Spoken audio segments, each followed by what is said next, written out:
दोस्तों, विशेष के आज के अंक में आपका स्वागत है। लोकसभा चुनाव 2024 वैसे तो बिहार में अधिकतर सीटों पे कांटे की टक्कर देखने को मिल सकती है, लेकिन कुछ सीटें ऐसी है जिसको लेकर सीट और टिकट बंटवारे में भी तकरार देखने को मिल सकती है। ऐसा ही एक लोकसभा सीट मधेपुरा लोकसभा निर्वाचन क्षेत्र है, जहाँ की एक कहावत बड़ा ही प्रचलित है, रोम है पोप का और मधेपुरा है गोप का। मतलब कि इस क्षेत्र की सत्ता का चाबी यादवों के हाथों में रहता है और अभी तक सही साबित भी होता नजर आ रहा है। इसी के दम पर कभी राजद का यह सबसे बड़ा गढ़ कहा जाता था, लेकिन बाद में यहाँ पर जदयू पार्टी ने भी लोगों का भरोसा जीता।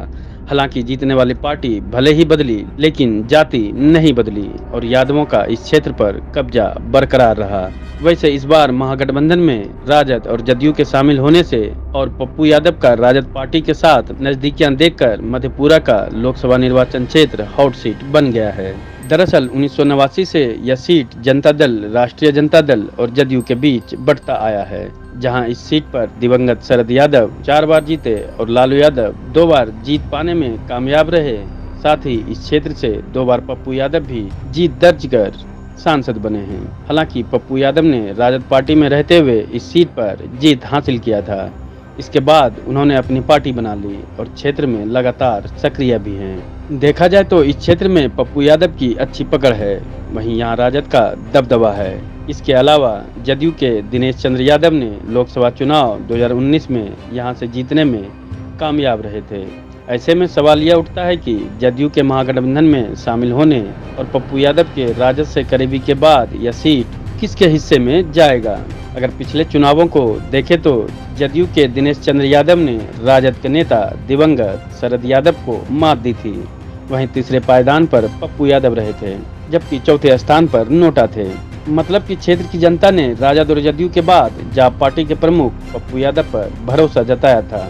बस इसी को देखते हुए इस सीट को लेकर महागठबंधन में माथापच्ची होने की संभावना है। जाहिर सी बात है कि यहाँ फिलहाल जदयू का कब्जा है, पर ऐसे में नीतीश कुमार जरूर चाहेंगे कि यह सीट उनके पार्टी के हिस्से में आए। पर कहीं यह सीट जदयू के हिस्से में नहीं गया तो फिर दिनेश चंद्र यादव किधर जाएंगे। हालांकि अगर देखा जाए तो पिछले लोकसभा चुनाव में बड़ी जीत मिली थी।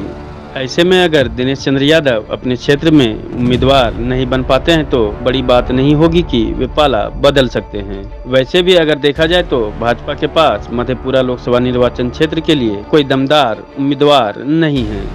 ऐसे में बीजेपी भी दोनों हाथों से इन नेता को अपनाने से पीछे नहीं हटेगी। वहीं यह सीट राजद और जदयू के पास गया और पप्पू यादव को महागठबंधन के तरफ से झटका लग गया तो फिर पप्पू यादव भी इस क्षेत्र से चुनाव लड़ सकते हैं।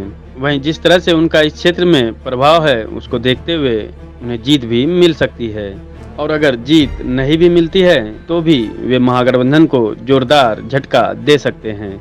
मतलब कि साफ है कि पप्पू यादव मधेपुरा में लोकसभा चुनाव 2024 के लिए बड़ा फैक्टर साबित होते नजर आ रहे हैं। चाहे वो महागठबंधन में रहे या फिर इससे बाहर रहे, लेकिन इस बार वो अपने क्षेत्र में किसी अन्य दल के लिए सबसे बड़ी चुनौती बन सकते हैं।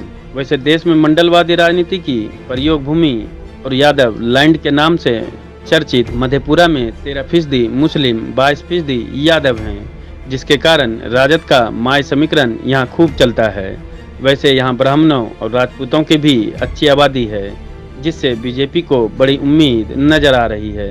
अब देखना दिलचस्प होगा कि आगामी लोकसभा चुनाव 2024 में मधेपुरा लोकसभा सीट की जनता क्या गुल खिलाती है। खासकर महागठबंधन की तरफ से क्षेत्र में कौन उम्मीदवार बनता है, इस पर भी सभी की नजरें टिकी रहेगी।